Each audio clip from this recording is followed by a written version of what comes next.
है। तो PMT function होता क्या है, इसका यूज हम कहाँ करते हैं, सबसे पहले ये जान लेते हैं। ठीक है, तो पीएमटी फंक्शन जानने से पहले याद कीजिए पिछले क्लास को, आपको बताया गया होगा फंक्शन के बारे में। ठीक है, जिसमें कि कई प्रकार का फंक्शन होता है, जैसे कि financial function, logical function, statistical function, इस टाइप का अर्थमेटिकल फंक्शन है ना, इस टाइप का बहुत सारा फंक्शन के बारे में बताया गया होगा। तो पीएमटी फंक्शन जो होता है ये आपका फाइनेंशियल फंक्शन के अंतर्गत आता है। ठीक है, जिसका यूज जो है हम मेन रूप से ईएमआई निकालने के लिए करते हैं। क्या निकालने के लिए? ईएमआई निकालने के लिए। ठीक है, तो ईएमआई होता क्या है, ईएमआई के बारे में जान रहे हैं आप लोग? ईएमआई मतलब होता है estimated monthly installment. Estimated monthly installment, इसको कि हम लोग हिंदी में किस्त बोलते हैं। क्या बोलते हैं? किस्त बोलते हैं। और ये लगभग हर गांव का कहानी है। अभी के समय में बहुत सारा फाइनेंशियल कंपनी है जो कि आपको किस्त पे रुपया देता है ना। मतलब अगर आपको जरूरत पड़ा तो एक बार वो रुपया दे दिया, फिर उस रुपया को असूलता कैसे है आपसे? तो मंथली करके असूलता है। तो जो वो मंथली करके असूलता है उसी राशि को हम बोलते हैं ईएमआई बोलते हैं, किस्त बोलते हैं।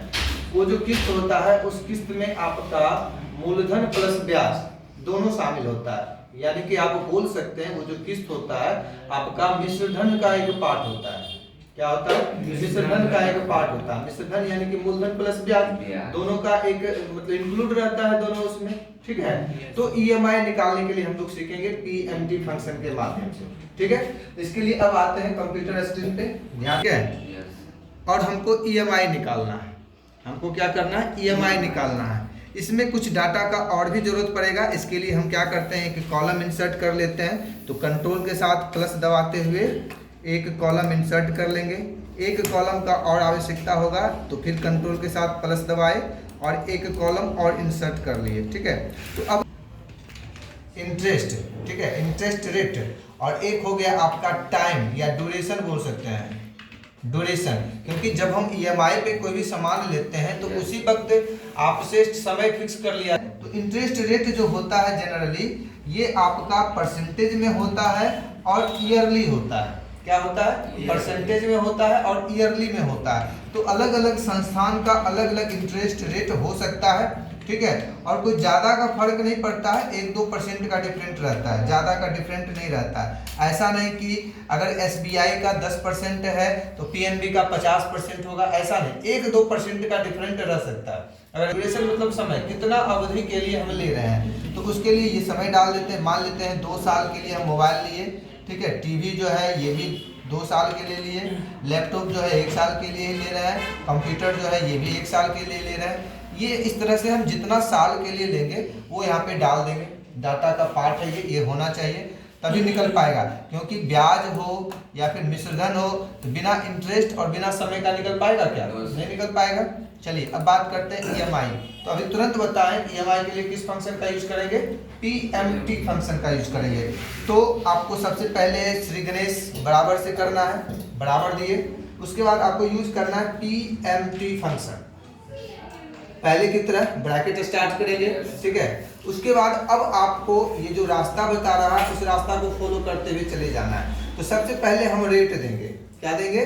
रेट। तो इंटरेस्ट रेट आपसे पूछा जा रहा है, तो इंटरेस्ट रेट कितना है? तो 10% है। तो 10% पे हम जाकर के क्लिक कर देंगे।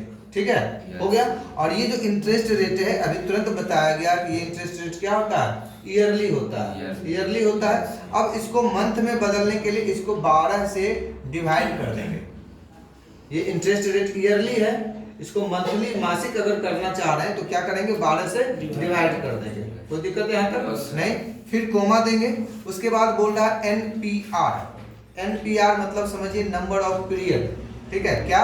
नंबर ऑफ पीरियड मतलब कितना दिन के लिए। ड्यूरेशन क्या है आपका? तो ड्यूरेशन यहाँ लिखा हुआ है 2 साल। ठीक है, 2 साल। तो 2 ये साल है, 2 क्या है? साल है। जबकि हम जो ईएमआई निकालते हैं, ईएमआई जो होता है वो मंथली होता है। ईएमआई क्या होता है? मंथली होता है। मतलब एस्टिमेटेड मंथली के लिए 12 से मल्टीप्लाई कर देंगे। ठीक है, समझ रहे हैं? फिर कोमा देंगे। उसके बाद बोल रहा है प्रिंसिपल वैल्यू, मतलब इसका जो मूल राशि है, मूलधन जो है वो डालना है। तो मूलधन कितना है? 25,000। तो 25,000 पे क्लिक कर दिए। लेकिन इसमें से 5,000 जो है हम पहले से अग्रिम राशि के रूप में, एडवांस के रूप में हम पेमेंट कर दिए थे। तो अब मूल राशि मेरा 25,000 नहीं रहा, 25,000 में अब घटा देंगे कितना, 5,000 बस। उसके बाद लास्ट में जो ब्रैकेट स्टार्ट किए थे वो ब्रैकेट बंद कर देंगे। उसके बाद कीबोर्ड से इंटर प्रेस करेंगे, ये आ गया आपका EMI।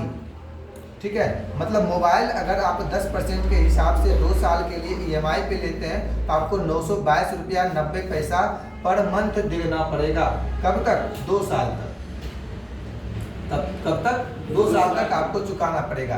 अच्छा, एक चीज ध्यान दीजिए कि ये जो EMI आ गया है वो रेड कलर में आ गया है, लाल आ गया है ना। तो लाल आने का रीजन ये है कि ये जो EMI होता है ये आपके निगेटिव बैलेंस को शो करता है। EMI मतलब एक प्रकार का कर्ज हो गया, एक प्रकार का लोन हो गया। और लोन कब लेते हैं हम लोग, जब हमारे पास पैसा नहीं रहता है तब तो, यानी कि आपका जो बैलेंस है वो निगेटिव, ठीक है, ब्लैक में ही दिखे तो आपको इस फंक्शन के आगे ABS करके एक एक्स्ट्रा फंक्शन होता है वो लगाना होगा। इसका मतलब होता है एब्सोल्यूट वैल्यू, ABS।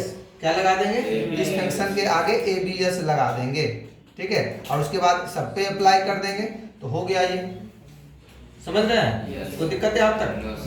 ये जो 922 रुपया आया है, इस 922 रुपया में क्या है, मूलधन भी शामिल है और आपका इंटरेस्ट का भी कुछ हिस्सा शामिल है।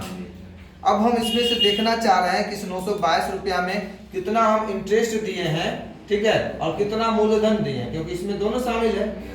EMI पे जब कोई सामान से हम ये चेक करना चाह रहे हैं कि कितना इसमें मूलधन है और प्लस कितना इसमें इंटरेस्ट है, ये चेक करना चाहते हैं। तो उसके लिए एक दूसरा डाटा हम बनाए हुए हैं, दूसरे डाटा पे लेके चलते हैं। चलिए, एक डाटा है जिसमें कि गाड़ी का नाम है थार, इसका cost price 12 lakh, down payment 4 lakh किया गया है और 12% के इंटरेस्ट पे 2 साल के लिए लिया गया है, ठीक है। अब इसमें से हम ये देखना चाह रहे हैं कि पर महीना हमको कितना इंटरेस्ट देना पड़ेगा, ठीक है। तो चूंकि ये 2 साल के लिए लिए हैं तो 2 साल में 24 महीना होता है, तो 24 महीना तक इस तरह से हम सीरियल नंबर एक जनरेट कर लेंगे, ठीक है। उसके बाद आएंगे इंटरेस्ट जहाँ निकालना है, इंटरेस्ट वाले सेल में, और यहाँ पे आपको PMT के जगह पे IPMT यूज करना है। क्या यूज करना है, IPMT यूज करना है PMT के जगह पे। मतलब फंक्शन आपका PMT ही रहा, लेकिन फिर ब्रैकेट स्टार्ट करेंगे, है ना। अब यहाँ पे जो भी बोल रहा है उसके अनुसार हम चलते हैं। सबसे पहले रेट लेना है। रेट में कौन सा rate, interest rate, interest rate, rate यानी इंटरेस्ट रेट, प्राइस की बात नहीं है, इंटरेस्ट रेट की बात किया जा रहा है। तो इंटरेस्ट रेट कितना है, 12%, है ना। तो 12% पे क्लिक कर देंगे। एक काम इसमें और करेंगे, ये जो 12% है वो 24 महीना के लिए फिक्स रहेगा। ऐसा तो नहीं होगा कि पहला महीना जो होगा 12% के हिसाब से लेगा और दूसरा महीना 14% के हिसाब से लेगा, ऐसा तो नहीं होगा। तो इसको हम फिक्स कर देंगे। फिक्स करने के लिए कीबोर्ड से F4 दबाएंगे। फिक्स करने के लिए कीबोर्ड से F4 दबाना है, ठीक है। फिर कोमा। अब आपको क्या करना है, कोमा देने से पहले चूंकि ये जो ये है इंटरेस्ट रेट ईयरली है, इसको भी क्या करना है, मंथ में बदलना है। इसको भी 12 से भागा दे देंगे, डिवाइड कर देंगे, ठीक है, कोमा। अब बोल रहा है पर मंथ, तो पर मंथ में हमको पहला महीना का देखना, तो फर्स्ट मंथ पे क्लिक कर देंगे। ये जो सीरियल नंबर आप बनाए हुए हैं प्रत्येक मंथ का, उसमें से पहला महीना पे क्लिक कर देना। इसको फिक्स नहीं करना, क्योंकि पर महीना जो है अलग अलग इंटरेस्ट रेट रहेगा आपका, इसलिए इसको फिक्स नहीं करना है, ठीक है। फिर कोमा देंगे। अब बोल रहा है NPR मतलब नंबर ऑफ पीरियड, ठीक है। तो नंबर ऑफ पीरियड मतलब कितना समय के लिए लिया गया है, तो लिया गया है 2 साल के लिए, है ना। तो 2 पे क्लिक कर दिए। साल भी फिक्स रहेगा, इसलिए इसको भी F4 से फिक्स कर देना है, इसको भी F4 से फिक्स कर देना है। फिर इसको मंथ में बदलने के लिए 12 से मल्टीप्लाई कर देंगे। फिर कोमा। अब बोल रहा है प्रिंसिपल वैल्यू, तो प्रिंसिपल वैल्यू में ये है 12 लाख रुपया, 12 लाख पे क्लिक कर दीजिए। इसे भी फिक्स कर दीजिए, घटा देंगे। डाउन पेमेंट भी फिक्स रहेगा, इसको भी फिक्स कर दीजिए। फिर लास्ट में ब्रैकेट बंद कर दीजिए, इंटर, है ना। इस तरह से आपका ये पहला महीना का इंटरेस्ट आ गया। फिर ड्रैग करते हुए 24 महीना तक निकालना है, तो 24 महीना तक निकाल लीजिए। हर महीना का देखिए आपका अलग अलग इंटरेस्ट जा रहा है। लास्ट महीना जो है मात्र 372 रुपया 86 पैसा इंटरेस्ट जा रहा है, ठीक है, समझ रहे हैं। लेकिन EMI जो है वो कितना आएगा वो देख लेते हैं। उसके लिए मूलधन कितना देना पड़ रहा है, ठीक है। तो उसके लिए आपको सेम फंक्शन है, उस फंक्शन का नाम क्या है, PPMT, मतलब प्रिंसिपल निकालना है तो PMT फंक्शन के आगे क्या लगा देंगे, P लगा देंगे। तो फंक्शन हो गया आपका क्या, PPMT, ठीक है। फिर ब्रैकेट स्टार्ट किए, फिर रेट जो हो गया आपका ये 12%, इस पर क्लिक कीजिए, F4 दबाइए, 12 से डिवाइड कीजिए, कोमा दीजिए, पर में क्या आएगा, पर मंथ आएगा, पर मंथ पे क्लिक कर दीजिए, कोमा दीजिए, फिर NPR नंबर ऑफ पीरियड, तो नंबर ऑफ पीरियड में क्या आएगा, 2 साल, 2 पे क्लिक कीजिए, इसको भी F4 से फिक्स कीजिए, 12 से गुना कीजिए, कोमा दीजिए, फिर PV यानी कि प्रिंसिपल वैल्यू 12 लाख पे क्लिक कीजिए, F4 दबाइए, घटा लेंगे कितना, डाउन पेमेंट जो किए हैं उसको घटा लेंगे, इसको भी F4 दबाते हुए फिक्स कर लेंगे, बस हो गया। लास्ट में ब्रैकेट बंद कर लीजिए, उसके बाद इंटर कर लीजिए। तो 29,658 रुपया 78 पैसा ये क्या हो गया, आपका प्रिंसिपल हो गया। और हर महीना ये जो है अलग अलग आएगा, शुरुआत में कम लिया, EMI सेम आएगा, आता है कि नहीं आता है इसके लिए इसको जोड़ लेते हैं, इंटरेस्ट प्लस प्रिंसिपल आ गया। ये हैश क्यों आ जाता है, कम स्पेस के कारण, थोड़ा सा स्पेस बड़ा कर लेंगे, आ गया ये। फिर इसको बड़ा करते ड्रैग करते हुए आप 2400 महीना के लिए निकाल लीजिए।